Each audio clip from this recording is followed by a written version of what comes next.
Yo tengo claro algo. Es sumamente importante que las personas aprendan a manejar la rabia. Deberíamos estar todos hablando de la rabia. Deberíamos estar explicando que la rabia es una emoción absolutamente natural, que tenemos que ser conscientes de poder canalizar. Si la vida nos está poniendo más peso y nos está obligando a salir donde nos da miedo, obviamente vamos a tener mucha rabia. Entonces, tenemos un espacio para gritar, tenemos un espacio para poder pegarle algo, hacemos deporte, aunque seamos en la casa. Sí, bueno, todos nos preguntamos por qué Mary Trump habla ahora y por qué hablar también, siendo que tiene una familia tan poderosa.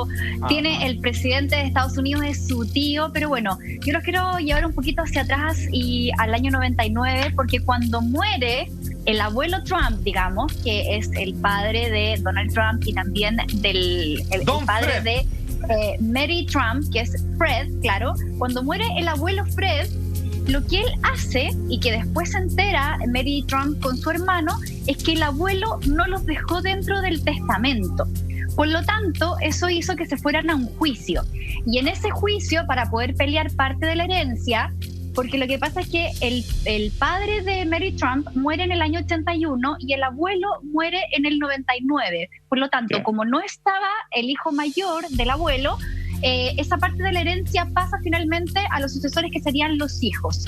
Como no estaba Fred Jr., digamos, no le dejaron la parte que le correspondía a la herencia, y ahí se tuvieron que ir a un juicio que finalmente ganaron, pero una de las condiciones de haber ganado este juicio para poder quedarse con parte de esta herencia era mantener un silencio, era mantener un acuerdo de confidencialidad durante 20 años. Por lo tanto, ese acuerdo se acabó el año pasado. Y ahí es cuando Mary Trump empieza a cranear este libro y a decir: yo no quiero seguir callando más, yo quiero contar todo lo que sé, porque tiene una rabia tremenda. Sí. Tuvo 20 años para escribirlo. Así que este es el momento en que ella decide alzar la voz y decide sacar todo lo que ella sabe, porque ahora en este programa vamos a conocer por qué hay tanta rabia de parte de Mary Trump hacia toda su familia. Yo sé que tú tienes toda la información, Salfate, así que empecemos desde ya. ¿Puedo antes, sí, para complementar justamente lo que decía Monty? El porcentaje que ellos estaban peleando la herencia no era menor, era un porcentaje de un 20%, que sí se le entregó a todo el resto de los nietos, menos a Mary con su hermano. Entonces ahí empieza esta pelea, y con respecto a estos 20 años de este acuerdo de confidencialidad, ahí también hay ciertos resquemores entre Mary y la familia Trump. De hecho, es el hermano menor de Donald, y acá para que empecemos en antecedente ya, es Robert Trump, quien pone una demanda. De hecho la fecha exacta es el 16 de junio, pone una orden de restricción para que bloqueen la publicación de Mary, es decir, este libro. Claro, y él en qué se ampara, en que justamente dice que Mary estaba violando un acuerdo de no divulgación, que para juicio de él ese acuerdo no tenía una fecha limitada, no duraba solamente 20 años. Lo interesante de todo esto es que burocráticamente Robert hace mal el trámite, por decirlo de alguna forma, porque pone esto en un tribunal. ¡Es de familia! ¡Es de familia! Claro, hay cosas que también se heredan y no es plata. Pone esto en un tribunal de Nueva York, que el juez dice: ¿sabes qué, compadre? Yo en realidad no tengo jurisdicción en lo que me estáis pidiendo. Te equivocaste de tribunal. Tenéis que ir a otro tribunal, acá no hay jurisdicción.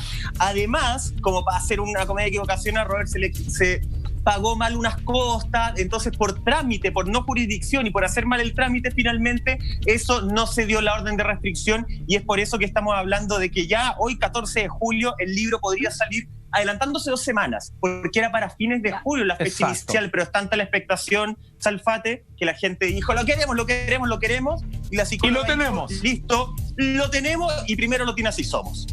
Ya, atención, vamos a ir con estos 5 episodios que marcaba, ¿cierto? Que parece ser parte de los capítulos también, a propósito del titular. Solamente quiero decir que esa queja que levanta, digamos, Robert, es dispararse en el pie, porque él no niega los hechos. Él simplemente dice que no puede contarlos legalmente, pero no dice de cierta manera que está faltando la verdad.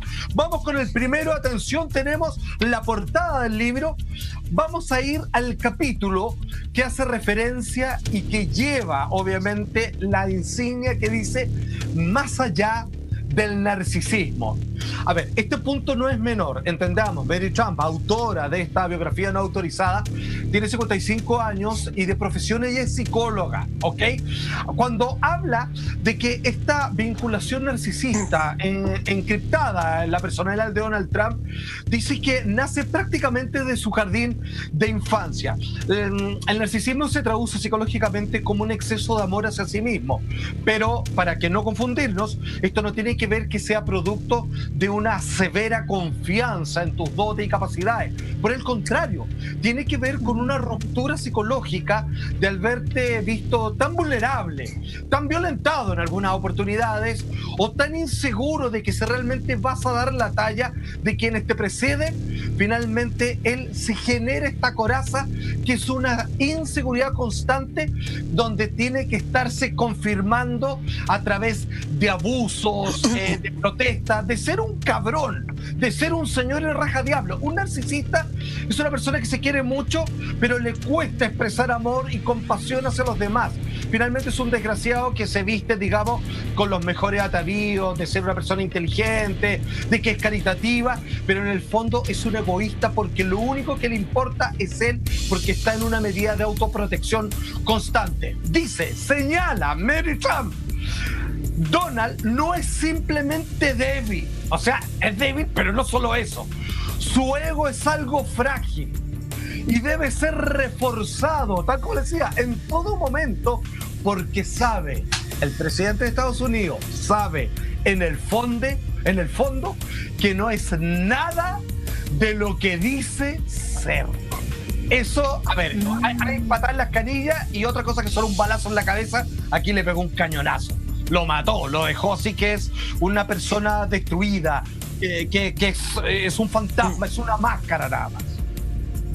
Oye, es súper interesante todo lo que tú estás planteando, Salfate, porque de hecho, cómo se empieza a dibujar, que es lo que plantea en esta parte que tú nos estás explicando, la personalidad de Donald Trump en base a la personalidad de su padre, justamente. Y de hecho hay uno de los capítulos que yo empecé a buscar, donde Sarah cuenta las frases que Donald Trump le decía a Fred Jr., es decir, a su hermano, es decir, exacto, al padre de Mary. Perdón. Y la frase textual es: papá tiene razón, no eres nada más que un chofer de autobús glorificado. Esto porque Fred, el papá de Mary, justamente, estaba haciendo una carrera de piloto, que es uno de los grandes conflictos que tenía con la familia, porque él prefirió irse a la carrera que lo apasionaba, mucho más que a los negocios que el padre quería meterlo. Él decidió hacer su vida y por eso empezó a ser humillado constantemente. Entonces, ¿por qué pongo esto en antecedente? Porque creo que, y sin defender en lo absoluto a Donald Trump, por favor, creo que sí hay que entender que también el libro tiene mucho de catarsis para Mary. Mucho de... Ella vivió viendo cómo su tío Donald, como su papá Fred, trataron mal, abusaron un poco psicológicamente de su padre, cómo trataron mal también a su madre, porque además la mamá de Mary, que se llama Linda Clapp Trump, nunca fue aceptada por la familia Trump. Ella trabajaba si mal no me recuerdo, era como aeromoza, ya trabajaba en todo este mundo de los aviones y nunca fue aceptada. Entonces ella tiene un tema que tiene que botar una catarsis, Monty, de viví como a mi familia la odiaron constantemente, a mi núcleo directo, justamente. Mira, ahí tenemos precisamente de la familia Trump. Sí, eso, mira, describe los quiénes son, mira, solamente cortito, de izquierda a derecha, que está viendo la gente es, de izquierda a derecha, está Robert Trump, Elizabeth, Fred, hermano mayor, Donald Trump, ahí cayéndose para el lado derecho, y finalmente Marianne. Ahí está la feliz familia y por dentro, digamos, todo podrido. Claro, para entender hoy día el comportamiento actual de Donald Trump, y bueno, ahí vemos en la foto el del medio es el abuelo, sería Fred, el patriarca. Claro, ya está Fred.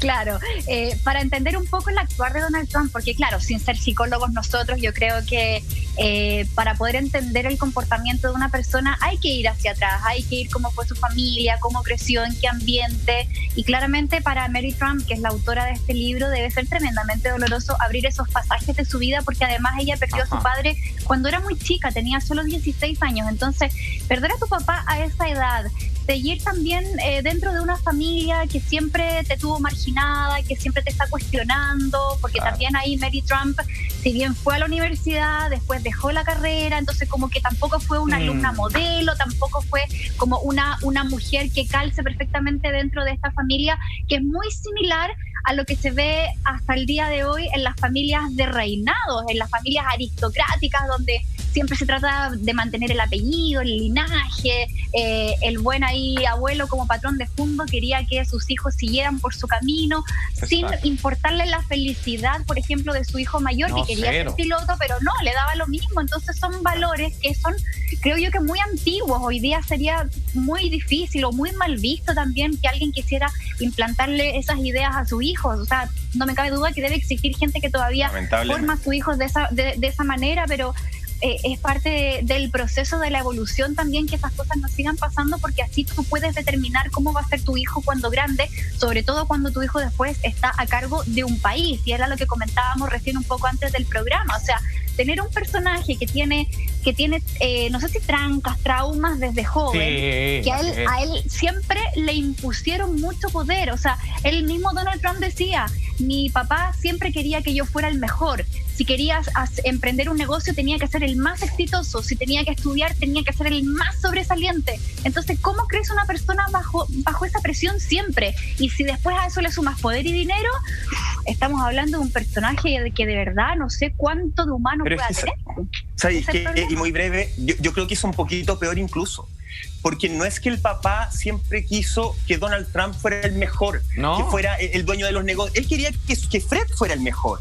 A él le importaba que Fred, que el hijo mayor. Entonces creo que a todo el análisis que tú haces correctamente, Monty, creo, Salfate, que habría que sumarle la presión de que fuiste el segundo, de que en el fondo fue porque mi hijo mayor no quiso los negocios, porque mi hijo mayor no fue lo que yo quise, entonces te tengo que agarrar a ti, que en el fondo eres lo que me va quedando. Eso también te deja una marca. Y la responsabilidad de no defraudarlo, ¿cachai? Claro, mira, fíjate que yo creo que Donald Trump, cuando uno lo escucha, no sé si él se sentía con una particular obligación de estar a la altura de su padre, pero sí yo creo que le quedó una larga mella de saber de que él era la segunda opción. Claro, y que más encima, como él vivió, ni siquiera la segunda opción, cuando él vivió que alguien que no iba a ser, finalmente él comenzó a darle rienda suelta a una serie de rupturas. Hay que entender de que el papá, digamos, de esta familia, el patriarca, les dio todo excepto lo más importante, que es inteligencia emocional. Ellos no tienen ninguna herramienta blanda, incluso así, porque nos vamos a colocar así como que Donald Trump es malo, que lo es, y que Mary es la buena. Mary, siendo psicóloga, en sus fotos que ella misma elige para la portada de los libros, se ve una mujer, si bien muy linda, digamos, propia de los genes de su familia, se ve bastante compungida, se ve una mujer angustiada, una mujer que no es feliz, que nunca ha podido encontrar un punto de equilibrio y ha podido resarcir, digamos, todo el daño que su abuelo le generó a su padre, que finalmente terminó en una especie de suicidio, vamos a decirlo, obviamente producto del alcoholismo y la frustración. De hecho, lo que decía Michael es tan importante, porque mira, el abuelo Trump no tuvo, después de que su hijo mayor no quería, de que finalmente también, digamos, no lo respetaban y lo miraba como autoridad de admiración, el abuelo no tuvo más remedio que recurrir a su hijo Donald. No fue una decisión que a él, el abuelo, ¿cierto? El papá, el patriarca, lo dejara feliz. Y finalmente, esto aparece en el libro, dice, cuando las cosas se pusieron mal, a fines de las décadas del 80, Fred ya no podía separarse de la brutal ineptitud de su hijo. Mira, el padre no tuvo más remedio. Entendiendo cómo era este Donald Trump, que era alguien, digamos, sin control y con pocas habilidades blandas, no tenía, digamos, ni un dejo, digamos, de compasión por el resto, no tuvo más remedio que seguir este compromiso. Todo esto palabra de Mary Trump, que finalmente concluye y añade, su monstruo había sido liberado. O sea, Fred, abuelo, elige obviamente a Donald Trump, ya que Fred no quiso. Donald, tú serás. Y él mismo reconoce, no tengo otra, pero sé que esto es prácticamente como liberar una bomba atómica social. Y sin embargo, hoy ya estamos viendo esas consecuencias.